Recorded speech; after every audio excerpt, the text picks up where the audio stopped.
Welcome back to Healthy Living with Christina Sichangwa. Yay! As always, I'm very excited to be here, very excited to be in this moment with you. And you may be wondering why I'm all decked out in a suit, because today you are in my boardroom. Yes, so today's video is going to be sort of a story time. You know how I do it, a story time, lessons learned situation about what the year has been like for me so far. Let me just start with a disclaimer that I'm also one of those people who sometimes, I'm a planner, right? I say this in every single video, but I'm also one of those people who really struggles, or of late, the last 2 years, I've really struggled with how to go about evaluating my resolutions. So something that I did, so this video will not be like, a video on how to, create resolutions and whatnot. I wish I had done that in the beginning of the year. I'm saying that because I'm still learning my system, a new system that I'm working with. And I feel like once this second half of the year will really show me how effective it is. And once I get the kink of it, I'll most definitely be back to share such a video, probably towards the end of the year or early next year. So for me, I already wrote down my resolutions at the beginning of the year, I think like many people, but primarily what I was focusing on in this video, or this year as Christina, is just finding my system and paying attention to paying close attention to what I feel like I'm vibing with in that particular time. I don't know if you get me, or let me give you again a brief background. So I've always been a planner. I've always been a little more on the blunt side, a little, I come out, I really say, I speak my mind, I confront situations when they are awkward or whatever. So when it comes to planning, I've always been systematic as well. So I like my system and whatnot, and it's always worked for me. But then of late, especially last year or the last 2 years, I feel like I've gone through a lot of rigorous changes in my lifestyle, and I felt like that previous system wasn't working for me. So that can be lesson one for you. I don't think it's okay to force things, like just because you've done things the same every single time, then it's okay. If you're looking at my fingers, I also don't know where my ring is. That's besides the point. Hi honey, I love you. Let me use scriptures, right? Because it's my language. Someone's awake. Let me use scriptures because that's the language I'm most conversant with. So in the Bible, we're told of a time where the disciples were, picking heads of corn or ears of corn. I don't really know. Is it ears of wheat? Yes. In a field, and the leaders were very angry. Like, look at how they're doing this thing on the Sabbath. Like, teach your people to have manners. And the Lord said the Sabbath was made for man, not man for the Sabbath. That's basically what I mean. Like, sometimes if something is not working for you and it was meant to work for you, the key phrase there is working for you. So if it's not working for you, there's a problem. It technically means you're working for it. So that's basically what I'm saying. So I'll give you an example of some triggers that helped me see that this system wasn't working for me anymore. Last year, yes, I was pregnant. And when I got pregnant, a number of things, I've talked about this several times, but it was one of those life-changing moments for me. So I talk about it a lot.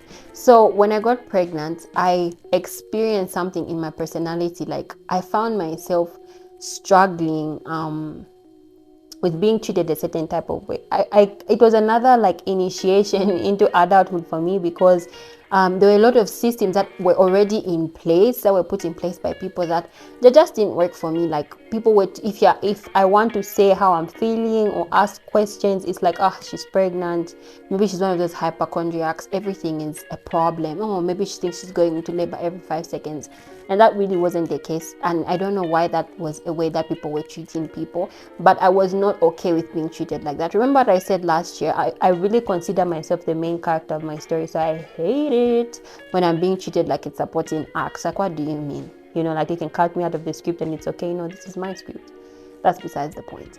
So I found myself many times having to like speak up for myself or situations like that. And I was kind of considered very vicious, so very, and for those who are really, really close to me, really close to me, it wasn't out of the ordinary, especially my family. They've grown up with me. My husband met me when I was ferocious.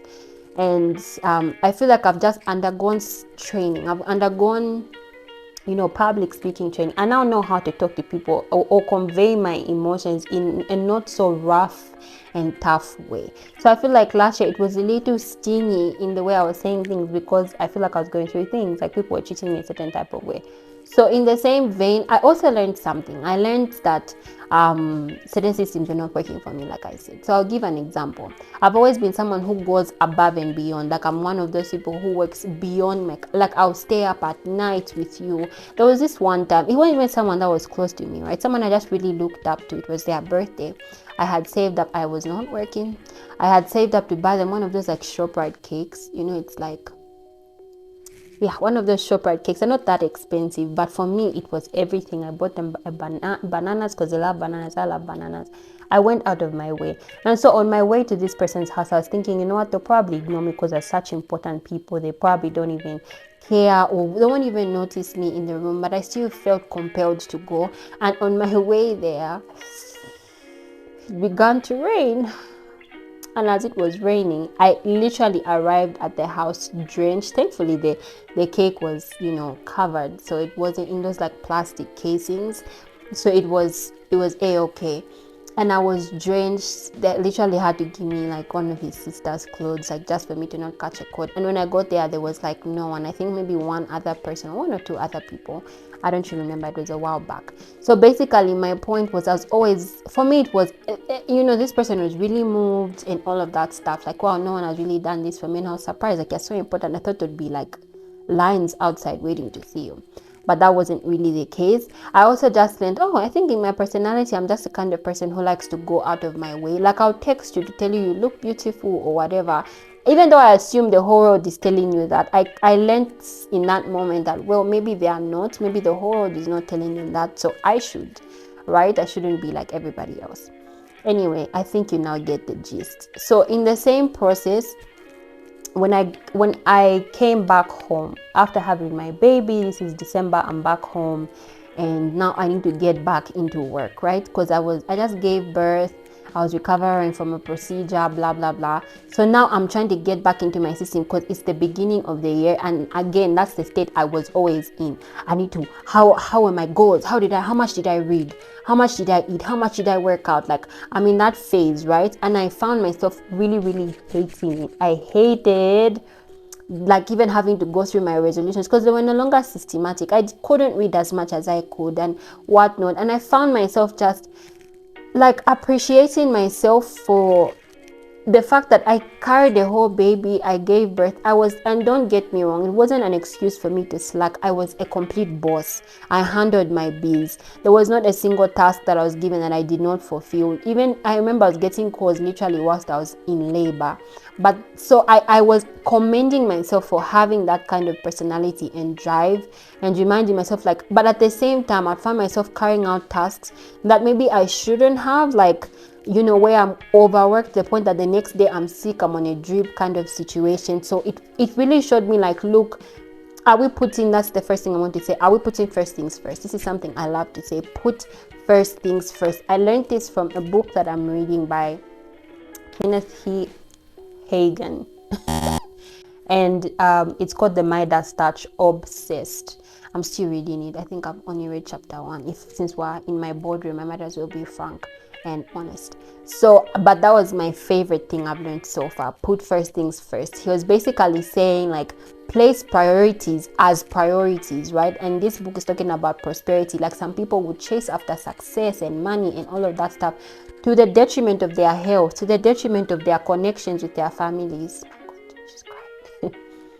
I think she can hear my voice, to the detriment of all of that stuff. And I thank God that was one of the books I read in the beginning of the year, in that time when I was like stuck between a rock and a hard place. Another book I read was Return from the Mountain by Apostle Frederick Kalunuma, my mentor. And again, I'm grateful for that, because I felt like being pregnant was like the Mount of Transfiguration. It was this glorious experience, out of body experience. Now I needed to return. I needed to come back down to earth and handle my bills. So in the process, I found it very hard for me to go back to writing systematically. I will read, which I did. I will read Shanuko books of the Bible in a quarter. It was really, really hard. I loved let me clarify. I love that I did that in the sense that it still gives me a certain level of accountability. So I found myself I was forced to find solutions when I have a hard time. For instance, I couldn't sit and read the Bible the whole day like I could, because I have to take care of a baby, and like I said, I have all of these other tasks and jobs and duties waiting for me.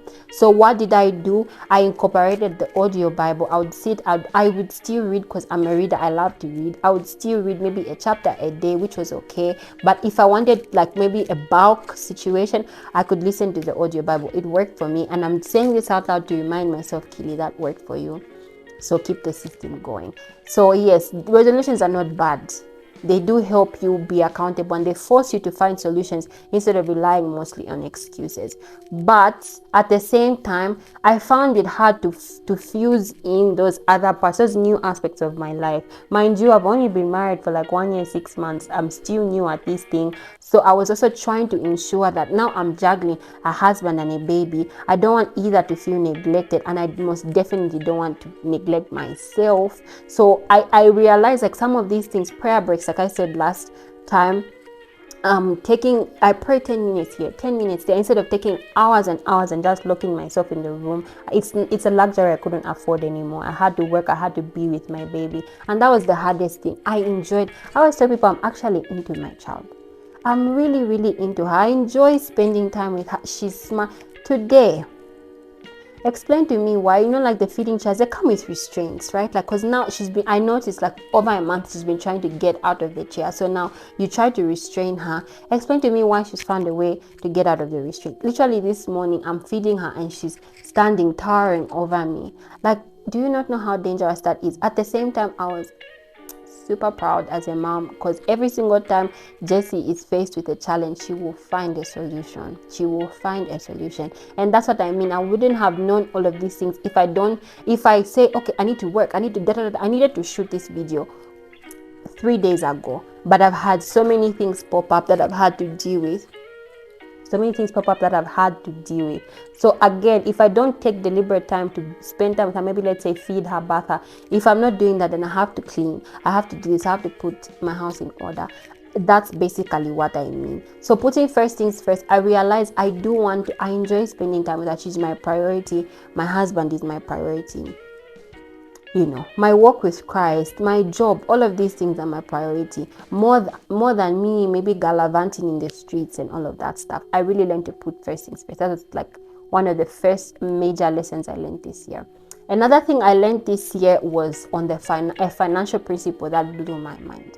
So last year, when we found out we're having a baby, I've always been a saver, right? I just don't know. I'm really into saving. So last year, when we found out we were having a baby, we used to set aside a certain amount for her, because it's just the right thing to do. We don't want to, we are always told, when it comes to giving birth, to be a surprise. So on one day, I'm, having a moment, I'm cleaning, I'm meditating on the word of God, and the Lord reminds me of the dream that Pharaoh had, with the skinny cows and the big cows. If you don't know, that's enough for me to say for you to research.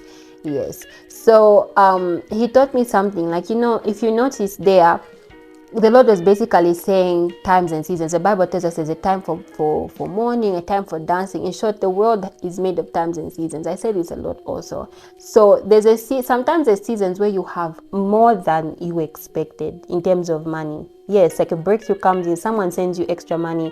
One of those seasons I noticed is birthday period. Sometimes people will send you something. Yes, you understand what I mean. So there are times in life where you have more than the usual. And then there are sometimes times where I say life happens, where emergencies happen. I've shared before, I think last year, or it was actually the other year, but I shared in a video last year that one of my younger sisters was involved in a horrible car accident.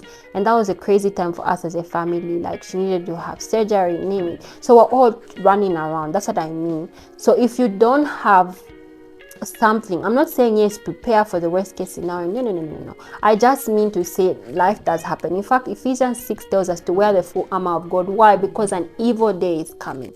So there are times I feel like the principle that I learned from the dream with Pharaoh is the Lord was like, look, maximize on the time you have plenty. So set aside enough for you to as a buffer for when you won't have plenty. So I know you're saying, oh my God, Christina, she's always talking about saving. Yes, but even I received a slap in the face this year because I always save, yes, but now I had to ask myself why. Because at least last year I knew I was saving, oh my God, for my baby, I'm going to give birth. Yes, I still save for the baby. I mean, babies are expensive. Life generally is expensive.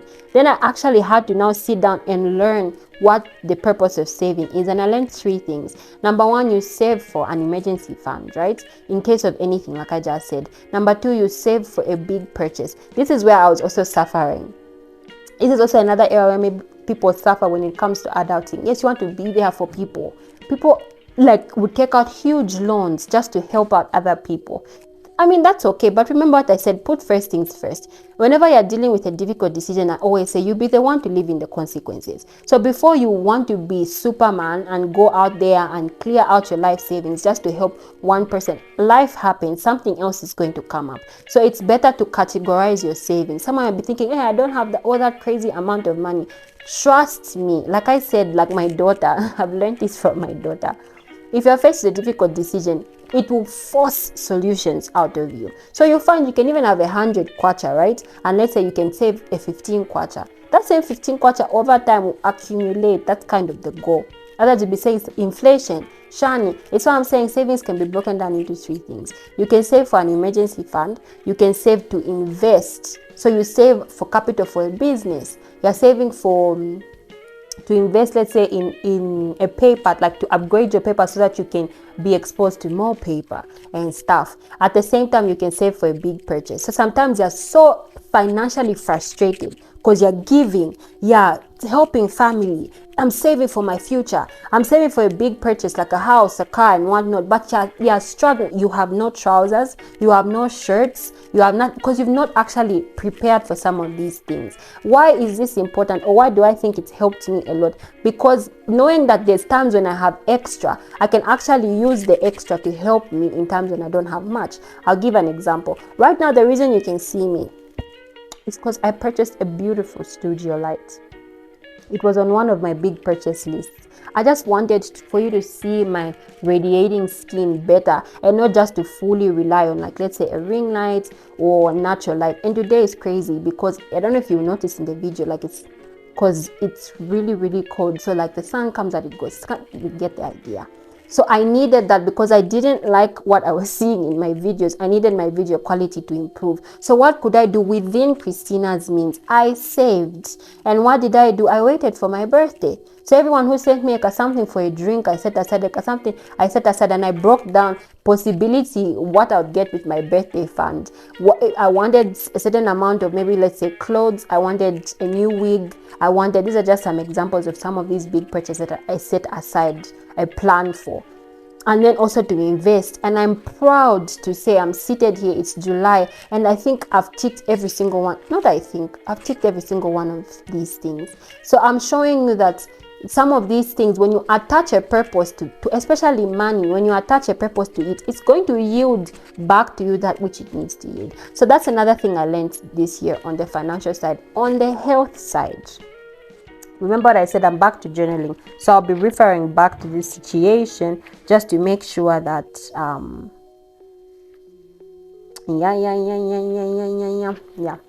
So on the physical side, I have learned to invest in my looks. That's why one of my big purchases I put wigs, because I noticed something about my personality and style or whatever is it's always changing. It's really always changing. One thing is constant. I'm gonna singe in the waist.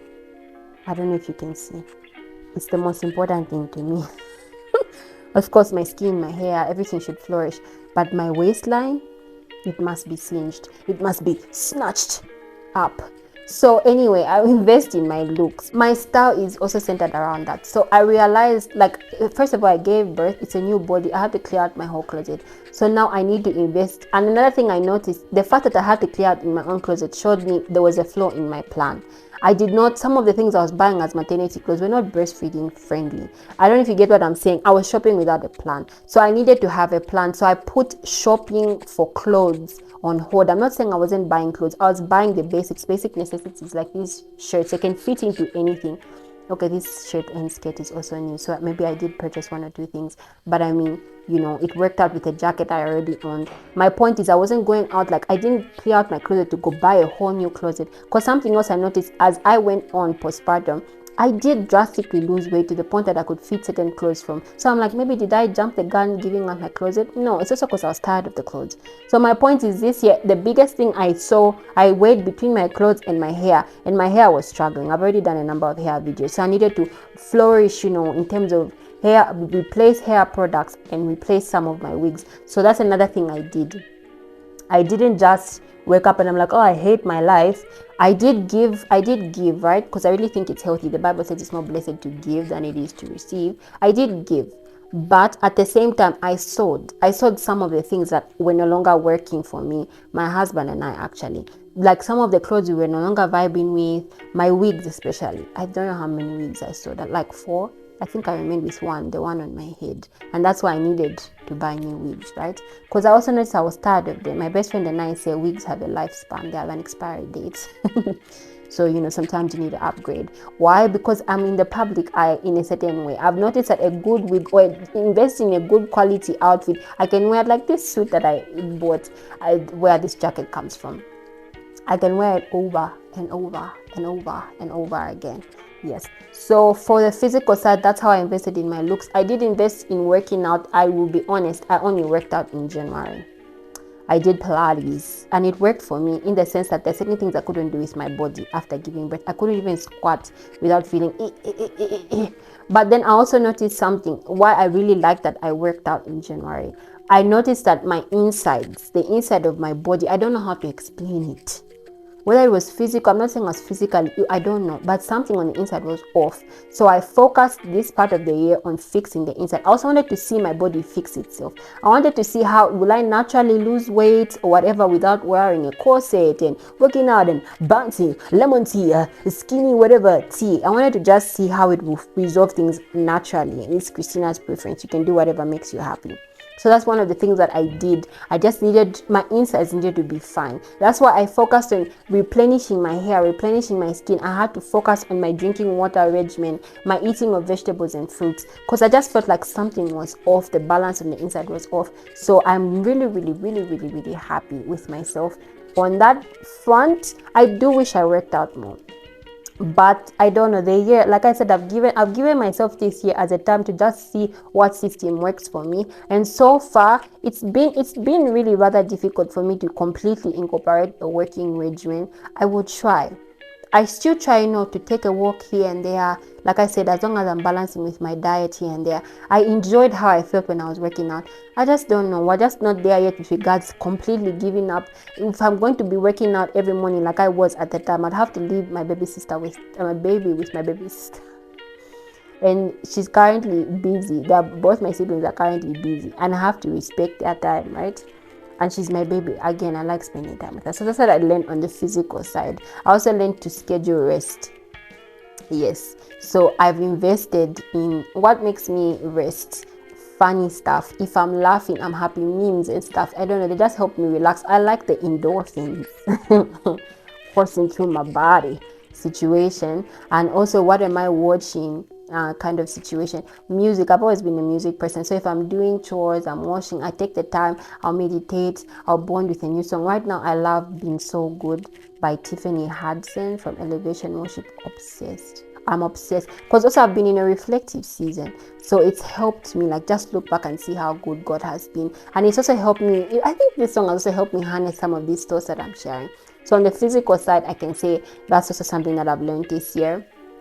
On the spiritual side, all these videos are birthed from the things I've been learning spiritually. So I don't even think I need to say much. But another thing I have learned is you make time for the things that are important to you. I've learned humility spiritually. I've learned humility because I'm a leader, right? I pastor people and whatnot. People can be thinking I'm in church because I'm forced to. And you can fall for that. I can fall for that in my mind. Like, you know what? I gotta be in church.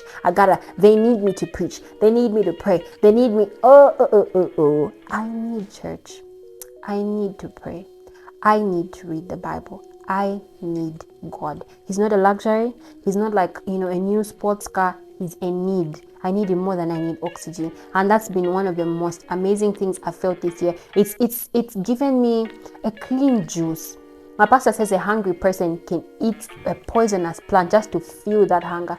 Funny, I said that and my stomach started growling, but you get my point. You will eat anything. When you're fasting, anything is delicious. Even a cardboard looks good. That's my point. So if you're eating, you can actually be eating the wrong things, and just as long as you feel full, you think you're eating the right things. No, humility has helped me path my way properly. I join my meetings and church services and I participate, I evangelize, I preach the gospel from a pure point of view. I'm not saying it was completely rugged. My point is I'm even just grateful that God saved me from going into a place of pride. I'm just happy. I'm happy that we have these conversations and the Lord reminds me, look, you need me. You need me. You need the people in your life. You need your family and all of that stuff. Speaking of which, is another thing, a major thing I've learned this year. I have learned to mind, I was going to say mind the business that minds me, because it's a phrase I've heard a lot. I don't even know what it means. But I have also learned that I am the supporting character in other people's stories. I'm the main character in mine, but I'm the supporting character in other people's stories. Why am I saying this? Because before, like I said, I'm still adjusting to being married and having a child. I've literally built a family. The Bible says you live to cleave. I've left my old family to annex, and you get what I'm saying. This is my focus. This is my priority, right? What I'm building here is my priority. But then it's not something I woke up. I had to unlearn that that's the case, because I felt like for a while I was even a little selfish. Well, I think I was a little selfish, yes, with my husband, because every few seconds would come. The way my family is built, or the way my life is built, drama happens every few seconds. I'm talking to you right now, and dramas happens. My point is, I felt like everything I would talk to him about, right? Because my love language is quality time. And the dialect is quality conversation. I have to have quality. I feel like maybe this is why I started YouTube. I have to have quality conversations. I have to be vibing with someone. So when he comes, I feel like the man will not even just breathe without me starting, can you imagine? Hey, and the worst thing I feel like that a habit that I had that I really had to unlearn is if I give you advice and I tell you, look, you're headed to a ditch, and you head to the ditch, I would fail to sleep.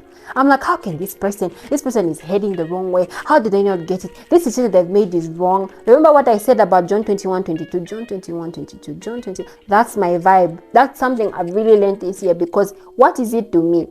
If I give you the advice, you as the starring of your story, you choose what to do with it. That's my point. I really just had to, you see what I'm saying about being on this humility trip?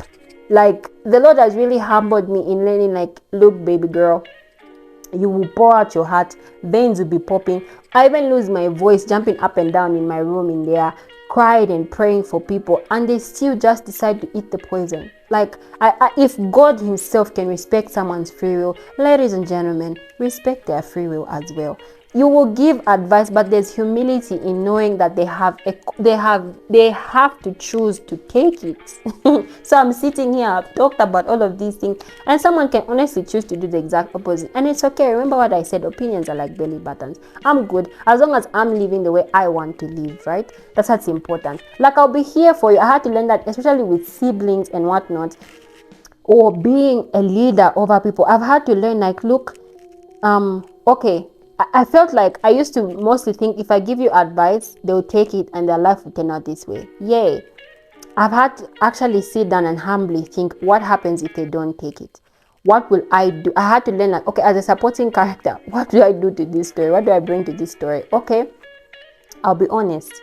I don't have to say I told you so, but I will be honest. I will tell you, look, you made a wrong decision here and there, but I'm here for you. How best do you think we can fix this and whatnot? I literally have had to learn that, because I feel like I'm such a preventionist better than cure person that I completely neglected looking for the cure. I don't know if that makes sense. So I've had to really learn that, especially as a sibling, especially as a leader, whatever, in whichever regard. I've seen people make decisions I think are completely dumb, but I've had to just sit down in because before I felt like, you don't take my advice, I cut you off, which I don't think was very wise, because there's a reason God put me in their life. I need them, they need me. The Bible says every part of the body of Christ, every joint supplieth. Each part has something to give. So I've just learned, like, I'll take every relationship at whatever level we're at. So if you don't want to be taking my advice, I'm not going to waste my breath. Remember what I said at one of my favorite quotes from Matthew 17? We don't give pearls to pigs. So some people will not cherish that thing as the pearl or as diamonds and whatnot, but I do. So I'll watch what I say. You tell me, me, I think now God doesn't exist. I'm tired. I've now gone out in the streets, whatever. I'm for the streets. You do you, boo. All the best as you go out there. One thing's for sure, I'd rather be the prodigal son's dad. I'll be here waiting for you with open arms and stuff. I may not give you, my father's cow. But I will be here. I've had to come to terms with that. Like, sometimes people will go astray. My biggest thing is just be here for them. The same way I would want them to have mercy for me, because I'm very stubborn. So if I choose to do something and it's not the best decision, the biggest thing I want in that moment is mercy. I want you, yes, I also want you to tell me, like, straight up what I did wrong. But at the same time, I want you to also be merciful. I want you to be there in my life. I don't want you to cut me off then and there, right? I'm not saying don't have boundaries. Still have boundaries. Cut those people off if they are toxic. Put first things first. So my health, my well-being, my peace, ABCD, that's first. And that's exactly why I've also had to learn, like, look, I'm just going to play my role as a supporting character in your life. It's all good. If that's where you want to place me, that's where I'm gonna be. Yeah. That's another thing that I have learned. So please, I just wanted to show you sort of like the mindset that goes on in Christina's boardroom. Like, best believe it's every single aspect. I'm thinking spiritually, physically, mentally, and whatnot.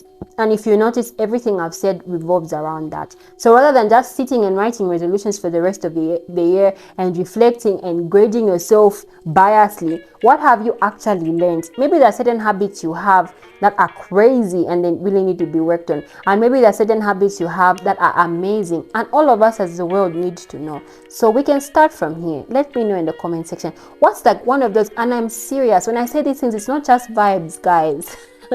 I really, really want to know, what is it that you have learned this year so far? It will really help me also. Yes, make sure to like, share, and subscribe.